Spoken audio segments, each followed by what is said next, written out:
공부하면서 참 행복했습니다. 깊어가는 이 산안토니오, 참 아침에 참 아주 상큼한 공기를 코에서 느낄 수가 있어요. 모처럼 참 좋은 날씨에 전도서를 공부하면서 계절에 맞는 의미를 또 느낄 수가 있었고요.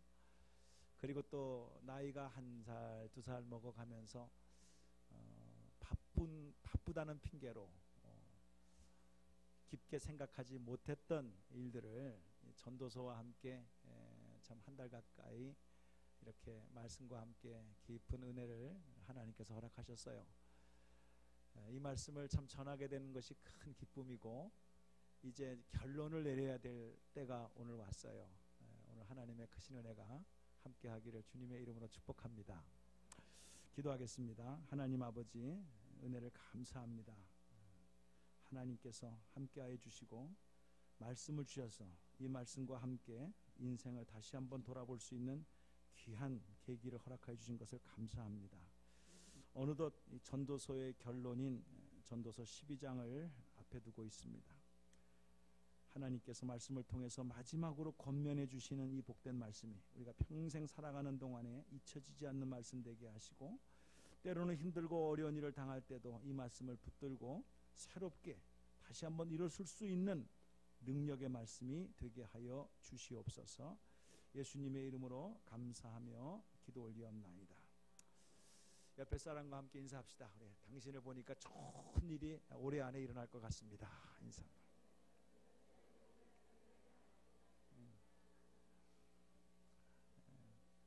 이거는요, 저보다도 우리 하나님이 더 바라시는 건 줄로 믿으시기 바랍니다. 부모가 자녀를 대할 때 잘 되기를 바라는 것처럼 우리 하나님도요, 하나님의 자녀들이 올해 안에 2014년도 안에 여러분들의 모든 기도 제목들이 주님 안에서 다 형통하고 응답되어지고 풀어지는 역사가 있기를 바라시는 분이 우리 하나님이심을 믿으시기 바랍니다. 그 하나님께서 이 시간 전도서를 통해서 다시 한번 우리에게 권면하실 때 크신 은혜가 넘치기를 주님의 이름으로 축복합니다. 자, 이제 어느덧 전도서 12장 9절에서도 14절까지 어떻게 사시겠습니까? 라고 하는 무거운 질문일 수도 있고, 우리를 향하신 하나님의 사랑의 메시지일 수도 있습니다. 여러분들이 어떻게 받아들이냐에 따라서 불과 행이 교차되는 그런 말씀이 되겠는데, 오늘 말씀을 성령의 도우심으로 깊게 마음판에 새기시기를 바랍니다. 전도서를 쓴 기자는요, 솔로몬이라는 설도 있지만은 어쨌든 다르게 주장하는 사람도 있고요. 대부분 다 솔로몬 왕이 썼다, 이렇게 이제 인정은 하고 있습니다. 세상의 부귀영화를 어느 누구보다도 많이 누렸던 솔로몬 왕은 마지막으로 성령의 도우심으로 우리에게 권면하고 있는 내용이 바로 13절에 나와 있는 내용입니다. 13절을 보게 되게 되면은 이렇게 되어져 있습니다. 일의 결국을 다 들었다. 시작. 일의 결국을 다 들었으니 하나님을 경외하고 그의 명령들을 지킬지어다. 이것이 모든 사람의 본분이니라 라고 하면서 결론을 내리고 전도서의 결론이다 라고 그렇게 생각을 해도 되겠습니다. 그런데 여러분들이 이제 아시는 바와 같이 우리가 전도서를 처음에 한 달 전에 공부하게 될 때 1장 2절과 3절은 전혀 다른 얘기가 나오고 있지 않습니까? 전도자가 가로되 모든 것이 헛되고 헛되며 헛되고 헛되니 모든 것이 헛되도다. 이거를 우리가 히브리 말로 한번 연습한다 했는데 뭐라 그랬죠? 헤벨. 히브리 말도 원어도 아주 그냥 힘이 없어요. 헤벨 이거예요. 그게 헛되다 이거예요. 이 호흡과 같은 거라 그랬어요. 숨을 쉴 때 뭐 형체가 있습니까? 뭐 잡히기라도 합니까? 그것만큼 헛된 거다. 그런 의미로 쓴 단어가 헤벨. 헛되고 헛되며 헛되고 헛되니 모든 것이 헛되도다. 한 구절 안에 5번이 쓰여져 있을 정도로 헛된 것에 대한 강조를 하면서 이어서 3절에 가서 사람이 해 아래서 수고하는 모든 수고가 자기에게 무엇이 유익하냐라고 하면서 마치 이 한많은 세상 이렇게 힘들게 살아야 되는가? 1500년이 떠오르는 그런 구절이기도 합니다. 한많은 이 세상. 조용필이의 그 참 목이 없는 사람으로서 이렇게 부르는 걸 보게 되면 참 고개가 끄덕끄덕거려집니다. 인생이 비관스럽고 그리고 허무한 마음 속에서 살아가는 그런 인생들을 바라보면서 야, 성경도 어쩌면 그렇게 내 마음을 잘 아냐? 누구처럼 저 옥상에 가서 떨어지면 안 돼요. 네. 자, 그런 고민을 가지고 살아가면서 12장까지 조심스럽게 읽어왔는데 드디어 12장에 가서 결론을 빵 때려주고 있는 말씀입니다. 일의 결국을 다 들었다. 그러니 어떻게 살래? 이 말입니다. 어떻게 살래? 하나님을 경외하라. 그의 명령을 지킬지어다.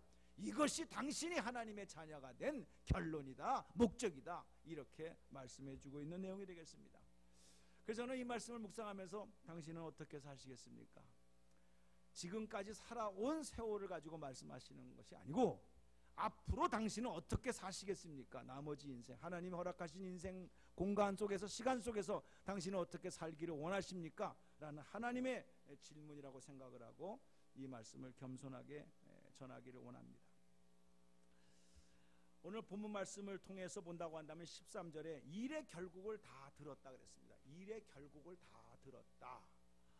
이 말씀은 다른 말로 표현한다고 한다면 전도자가 1장서부터 12장까지 저 말씀이 있기까지의 모든 말씀을 내가 다 전했다라는 거예요. 힘써 전했다라는 거예요. 이게 바로 10절에 나와 있습니다. 10절을 보게 되게 되면은 이렇게 말씀하고 있습니다. 전도자는 힘써서 아름다운 말들을 구하였나니 진리의 말씀들을 정직하게 기록하였느니라 라고 말씀하고 있어요. 힘써 아름다운 말씀을 내가 잘 구했고 그 말씀을 하나도 빼지지 않고 오염시키지도 않고 변질시키지도 않고 정직하게 기록해서 다 알려줬다라는 말씀이 되겠습니다.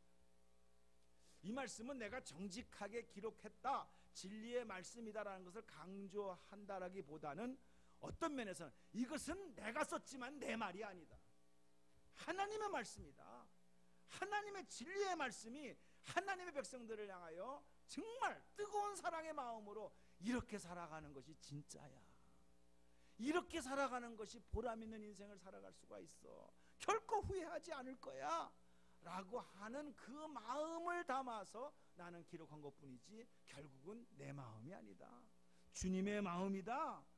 주님께서 사랑하는 백성들에게, 자기 백성들에게 주시는 말씀이다.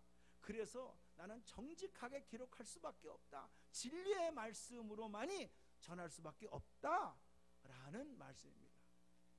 그러면 저 말만 듣고 진리의 말씀이네? 이렇게 끝나야 되는 것입니까? 아니죠.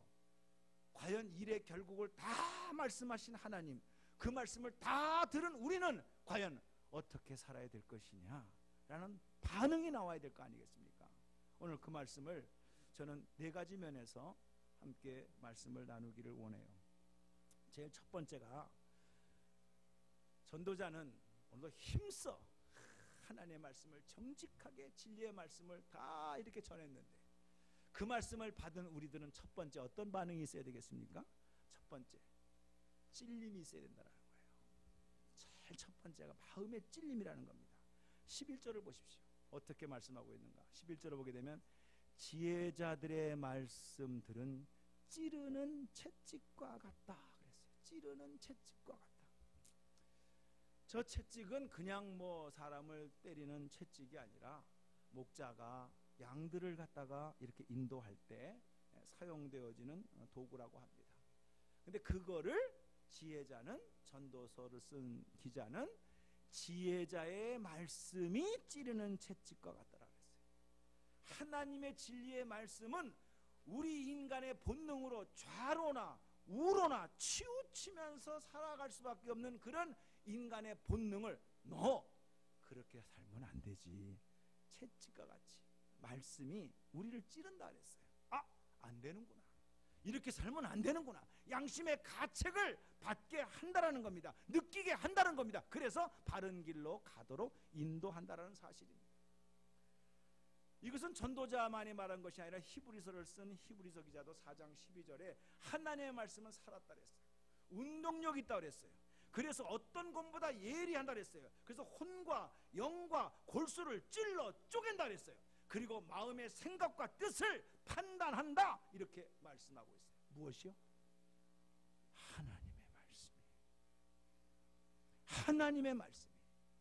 또 실제로 이 하나님의 말씀이 어떻게 역사했는가를 보여주고 있는 사도행전에서 나타난 2장을 보게 되면 베드로가 설교를 하는 순간에 그 설교를 들은 예루살렘에 살고 있는 사람들이 마음에 찔려 그 말씀을 듣고 우리가 어찌할 거라고 그들이 베드로를 바라보면서 그 말씀이 맞다면 우리가 어떻게 해야 된다는 말이냐 라고 어찌할 거라고 고백하는 순간에 너희들이 회개하여 주 예수 그리스도의 이름으로 침례를 받고 그리고 죄사함을 받으라 그리하면 성령을 선물로 주게 될 것이다 라고 베드로가 선포를 하게 되니까 그 말씀의 은혜를 받고 그 말씀 앞에 3,000명이 모두 다 침례를 받고 예수님을 영접했더라. 이렇게 성경은 말씀하고 있어요.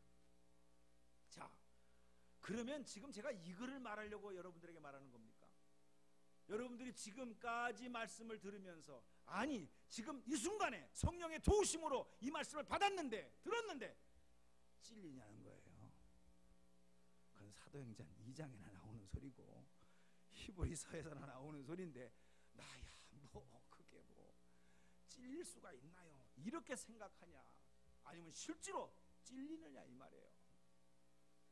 문자 그대로 하나님의 말씀은 살아서 운동력이 있어가지고 실제로 지금 영향을 주고 있는 그런 파워가 있는데 내 마음이 굳어져서 닫아져서 아무 감동이 없다고 한다면 과연 오늘 전도서의 이 말씀이 과연 당신의 인생 속에 어떻게 역사를 할 거냐는 말이죠. 저는 그래서 한 사람의 인생을 잠깐 소개합니다. 그 사람은 조금 오래됐습니다. 미국 오리간주에 있는 포틀랜드에서 태어났습니다. 당시에 이민자의 아버지 밑에서 태어났습니다. 그래서 신앙의 훈련을 잘 받았는데 시카고에 있는 위튼 칼리지에서 신앙 훈련을 잘 받고 그리고 마음의 도전을 받았습니다. 하나님, 수많은 사람들이 복음을 듣는 곳에서 내가 복음을 전한다라고 하는 것은 아무 의미가 없습니다. 나는 복음을 한 번도 듣지 못한 지역에 가서 하나님의 말씀을 전하기를 원합니다. 하면서 공부를 하면서 소원 기도를 했어요. 그 준비를 했어요. 그리고 그 뜻을 같이 한 사람들과 함께 자기를 포함해서 5명, 토탈 5명이 준비를 했습니다. 그리고 남미로 날아갔습니다. 남미로 날아가서 에콰도르에 가서 그 숲속에서 살고 있는 원주민들을 생각하면서 그러면서 저들에게 어떻게 복음을 전할까. 물론 선교단체에서는 거기는 백인들을 다 죽이는 사람들이다. 절대 들어가지 마라 라고 경고의 메시지가 있었음에도 불구하고 하나님께서 무슨 뜻이 있을 것이다 생각을 하고 그 중에 5명 중에 한 사람은 비행기를 탈 줄 아는 사람이었어요. 조종할 줄 아는 사람. 그래서 경비행기를 타고 계속해서 선물을 갖다가 떨어뜨립니다. 그 지역에다가. 그러는 가운데에 그들이 이제 마음이 열려졌을 것이다 이렇게 생각을 하고 그리고 경비행기를 타고 그 정글 속으로 들어갑니다. 들어가는데 아니나 다를까 거기에 있는 원주민들이요 아오다이 족속입니다. 아오다이 족속이요 그 사람을 독침으로 해가 5명을 다 죽여버려요. 꿈 같은 나이입니다. 그 당시에 미국에서 발행되어졌던 라이프지라고 있었습니다. 그 라이프지에서 이렇게 타이틀이 그거였어요. What a unnecessary waste. 이렇게 재능이 많고 이렇게 훌륭한 청년들이 훌륭한 젊은이가 남미의 저 정글에 있는 원주민들에게 복음 전하기 위해서 5명이나 죽었다라고 하는 것은 이건 엄청난 손해다, 이건 허비다 라고 하면서 신문에 크게 보도를 했습니다. 선교부에서는 뭐 하는 거냐, 이런 사람들을 보내고. 그럴 때 한 사람만은 그렇지 않다라고 생각한 사람이 있었으니 그 사람이 바로 그 죽은 남편의 아내였습니다. 그 아내의 이름은 엘리자벳이었습니다. 2년 동안 준비했습니다. 무슨 소리입니까?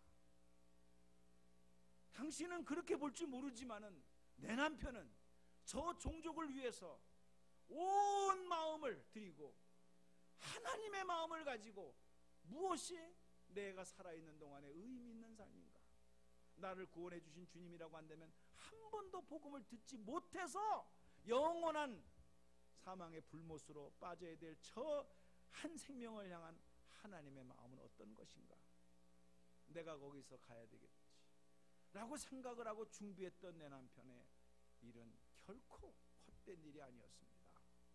생각을 하고 엘리자벳이 딸 벌머리를 데리고 그리고 그 정글에 또 들어갑니다. 근데 우연치 않게 하나님의 섭리가 어떤 줄 아세요?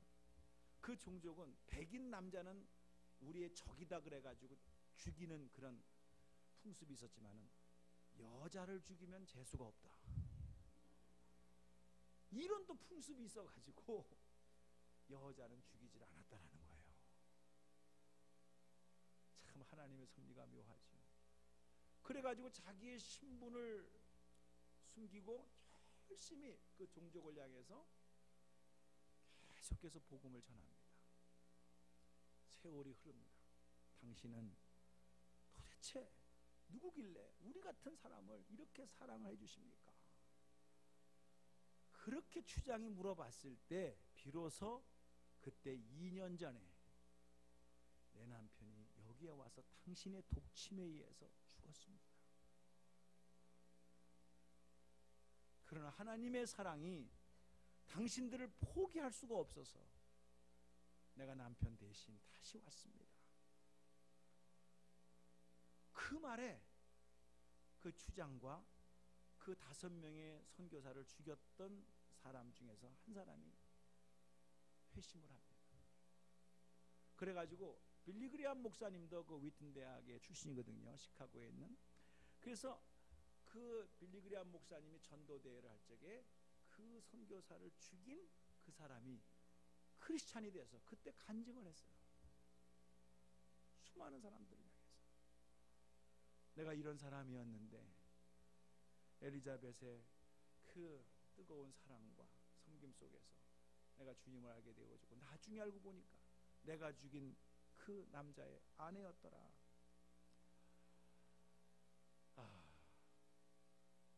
사랑하는 성도님들, 하나님의 말씀이 찔림을 받았다라고 하는 것은 그냥 우리식으로 짠하다가 끝난 것이 아닙니다. 내 마음이 짠하네요, 이게 아니에요. 하나님의 마음을 가지고 말씀을 통해서 사람을 보는 거예요.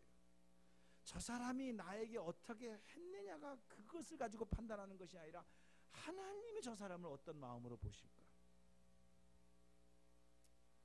근데 여러분, 오늘 이 말씀을 들으면서 여전히 난 그렇게 못하는데 저 말씀은 나는 해당이 안 돼, 나에게 너무 부담이 된다, 내가 이 말씀을 붙잡고 살아가기에는 세상의 즐겁고 쾌락을 즐길 게 너무 많은데 이걸 관두라니 그럴 수는 없다 고민하면서 지금도 갈등하고 있습니까? 하나님께서 여러분들에게 갈등하고 고민하라고 그 말씀을 주시는 걸까요? 이러지도 못하고 저러지도 못하고. 아니에요. 오늘 한 가닥 여러분의 양심에 내가 어떻게 살아야 되느냐라는 이 말씀 속에서 조명이 된다고 한다면요, 그것은 결코 여러분을 방황하게 하려고 하는 것이 아니라 옳은 길, 바른 길로 가게 하시려고 하시는 하나님의 선하신 뜻이 있다는 사실을 믿으시기 바랍니다. 이것이 찔림입니다. 두 번째로 전도자가 하고 싶은 말씀은 11절에 이렇게 우리에게 말씀하고 있습니다. 지혜자들의 말씀들은 찌르는 채찍들과 같고 회중들의 스승들의 말씀들은 잘 박힌 못과 같다. 잘 박힌 못이라고 말했습니다. 잘 박힌 못, 여러분이 이 말씀 많이 이제 들었을 테지만은, 여러분 중요한 물건을 걸어 놓을 때는요, 우선 그 못이 잘 박혔는가 이거를 확인하고 여러분들이 거기다 걸어 놓지. 만일에 이게 못이 빠져서 중요한 부분이 떨어져 가지고 깨진다고 한다면은 되겠어요? 그래서 잘 박힌 못이 뭐냐라는 것을 정의해서 봤을 때 박윤선 목사님은 이렇게 우리들에게 말씀하고 있습니다. 인생에 여러 가지 문제들이 있는데, 이것을 중요한 물건이라고 비교를 한다면, 인생의 중요한 문제들을 당신은 무엇을 근거로 그 문제를 해결하려고 하느냐라는 거예요. 근데 말씀이 잘 막힌 못과 같다라는 말씀은 결국은 하나님의 말씀이 진리이기 때문에, 진짜이기 때문에 거기에다가 걸어놔야 해결이 되고 문제가 풀어지는 것이지, 세상의 경험을 가지고, 남들이 경험한 걸 가지고, 세상의 책을 가지고 해서는 정답이 없다 이 말이에요. 당신은 무엇을 가지고 잘 박힌 못이다라고 생각을 하고 거기에다가 인생을 걸어놓냐고요. 가장 중요한 거 아닙니까? 여러분의 인생, 누구도 대신 살아갈 수 없는 자기만이 걸어갈 수 있는 그 인생을 어디다가 걸어놓고 가겠습니까? 이게 잘 박힌 못이라는 거예요. 하나님의 진리의 말씀을 떠나서 인생의 문제를 해결하려고 하면 할수록 오히려 더 꼬이게 되는 현상은 없지 않아 있다 이거예요. 당신은 무엇을 가지고 인생의 꼬인 문제를 해결하려고 하십니까? 어떻게 살려고 하십니까? 하나님의 말씀이 여러분의 마음에 잘 박힌 못이 되어져서 지금도 사용되어지고 있느냐라는 것을 확인해 보라는 것이죠. 세 번째, 오늘 하나님께서 주시는 말씀 속에서 보게 되면은 12절에 내 아들아 또 이것들로부터 경계를 받으라 그랬어요. 경계. 무엇을 통해서? 말씀을 통해서 경계를 받으라. 여러분이 잘 아시는 사도 바울이 디모데에게 말씀하신 디모데후서 3장 16절에 하나님의 말씀은 교훈과 책망과 바르게 함과 의로 교육하기에 유익하다, 이렇게도 말씀하고 있어요. 아, 그렇구나. 하나님께서는 말씀을 통해서 교훈도 하시지만은 책망도 하시는구나.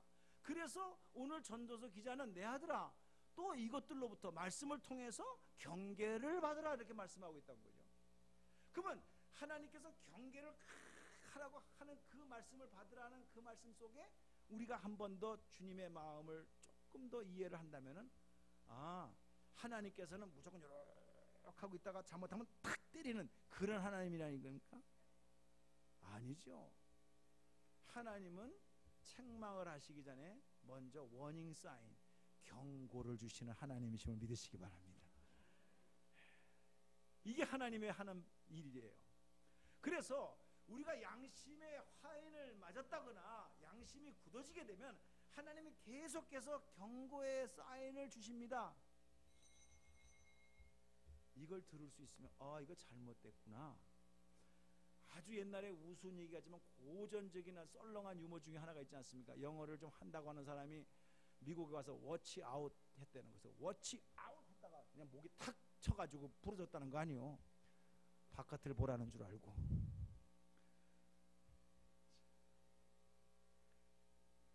처음에는 그렇게 해석을 했어요.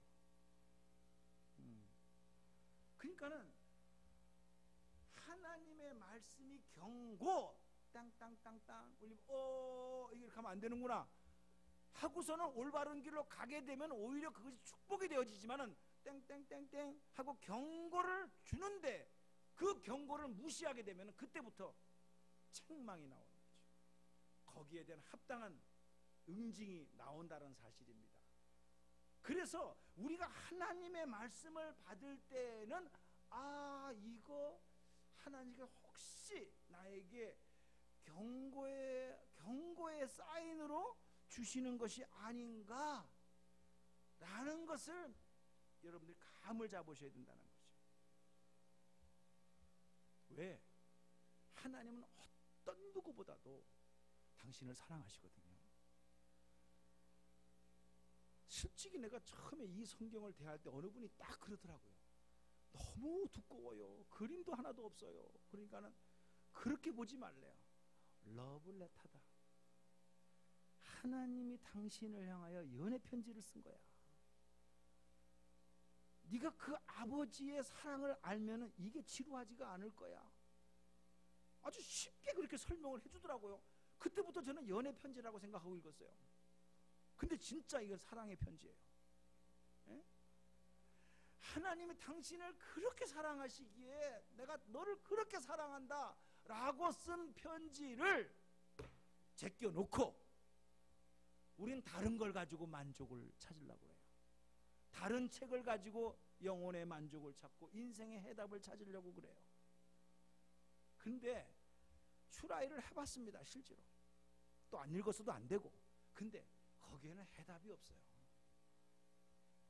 하나님의 말씀만이 우리의 인생에 정확한 해답을 주실 수 있다는 사실을 다시 한번 확인하시고 이 말씀 속에서 여러분의 인생이 복되고 영적인 근육이 말씀을 통해서 훈련되어져서 어떠한 상황, 어떠한 형편 속에 있을 때 그 말씀이 운동력이 있어가지고 그 문제를 풀어가게 하시고 하나님의 경고의 말씀을 통해서 예방하게 하시는 하나님을 만나기를 주님의 이름으로 축복합니다. 전도자가 마지막으로 우리에게 주시는 일의 모든 것을 다 들었다 라고 우리에게 말씀해 주시는 메시지라는 사실이죠. 그러면서 마지막 13절에 가서 결론을 이렇게 말합니다. 일의 결국을 다 들었으니 하나님을 경외하고 그 명령을 지킬지어다. 그것이 사람의 본분이다. 당신이 사람이라면, 당신이 진짜 사람이라면 사람의 전부가 뭔지 아느냐? 이게 사람의 본분이다 그 말이에요. 이것이 사람의 본분이다. 이게 진짜 사람이야. 이게 진짜 하나님의 사람이야. 어떻게? 하나님을 경외하고 그의 명령을 지키는 게 사람이 할 짓이야. 다른 거 없다. 자, 그러면서요, 여기에서 참 이 재밌는 단어가 하나가 있었는데, 일의 결국을 다 들었다라는 거예요. 여태까지 1장에서부터 12장까지, 아니 성경 전체를 통해서 내가 너를 만나고 내가 너에게 하고 싶은 말을 지금까지 여러분의 신앙생활, 예수님을 영접하고 난 후에 말씀을 통해서 내가 다 얘기를 했다.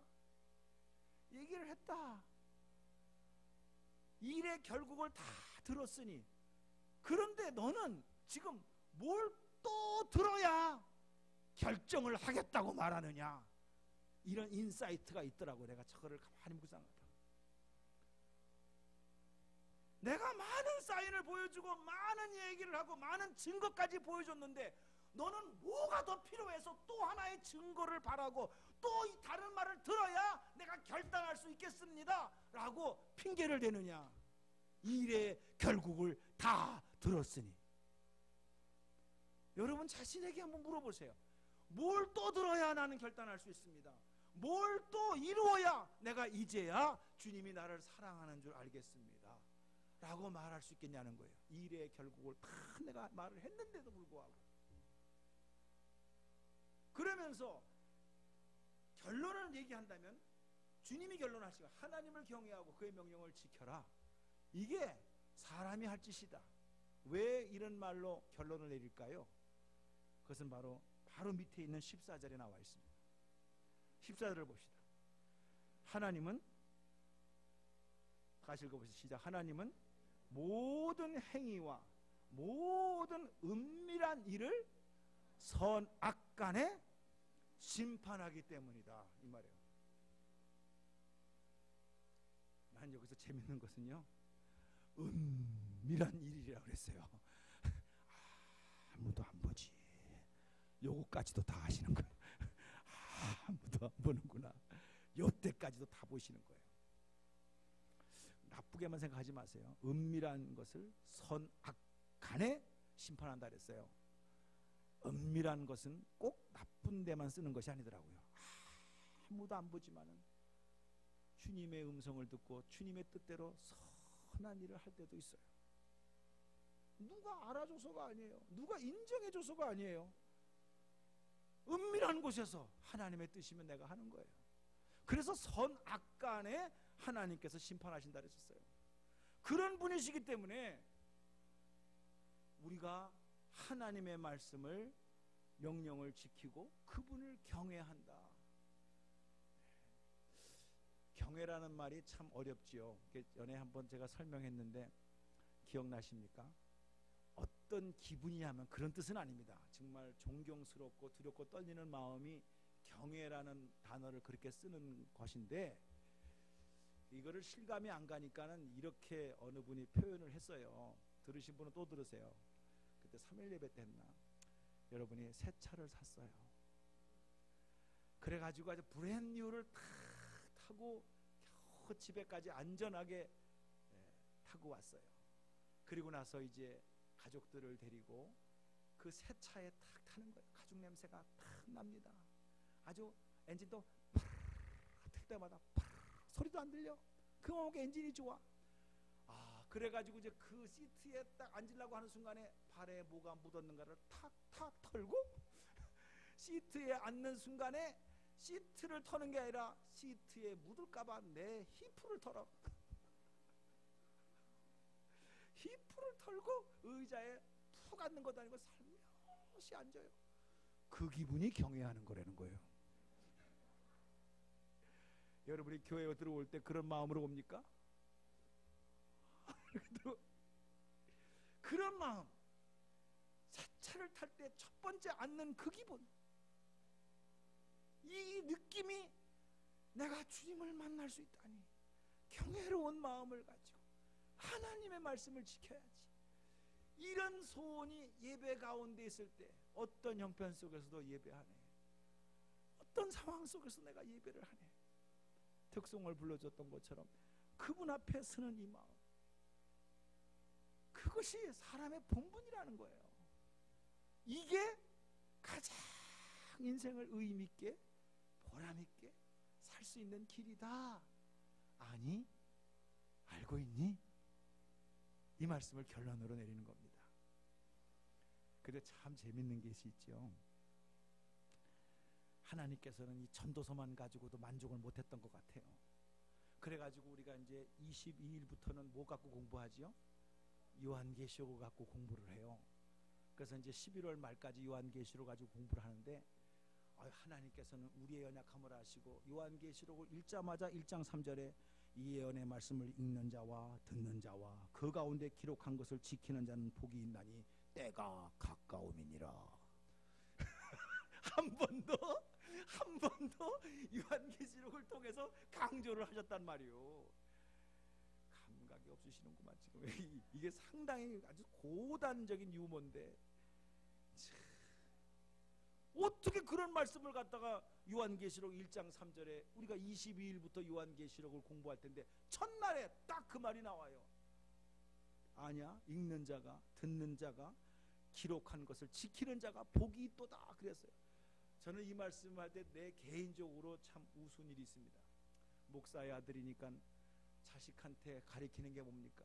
미국에 와가지고 한국말도 가르칠 겸 너 무조건 성경 써라. 그래가지고 성경을 갖다가 그냥 쓰게 했습니다. 애들이 쭉 하고 쓰기를 싫어하더라도 그래도 아버지가 쓰라고 그랬으니까 써야죠. 그래서 부지런히 썼습니다.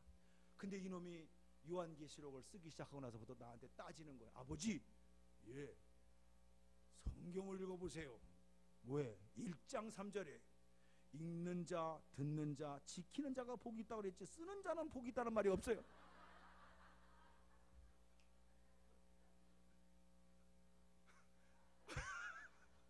그래서 안 쓸래요. 이야, 그 다음부터 안 썼어요. 그래, 그러면 읽어라. 잘 듣고 지켜라. 저희 집안에서 있었던 실질적인 일입니다. 그래요. 쓰던 안 쓰던 중요한 게 아니라 이 가운데 기록한 것을 지키는 자는 복이 있다. 왜? 때가 가까웠다라는 이것까지 전도서에 이어서 말씀해 주시는 하나님이시라는 거예요. 이래도 찔림이 없다 그러면 나는 할 말이 없는 거지. 좌우지간 5년 안에 우리가 1000독 목표로 전 교인이 지금 한 사람 앞에 20독씩만 하면 됩니다. 5년 동안에 힘들면 10독만 하시고, 그렇게 하셔서 1년에 2독만 하면 되잖아요. 그럼 5년이면 10독 아니에요. 일단 한번 해보시고 결정을 해보시라니까. 그래서 이 말씀 속에서 하나님께서 저와 여러분에게 복되게 하시고 잘되게 하시려고 하시는 하나님의 선하신 뜻을 가슴에 품으시고 2014년 올해 안에 정말 살아계신 하나님과 함께 아름다운 열매를 간증으로 올려줄 수 있는 우리 한인 침례교회 성도님이 되기를 주님의 이름으로 축복합니다. 축복합니다. 기도하겠습니다. 거룩하신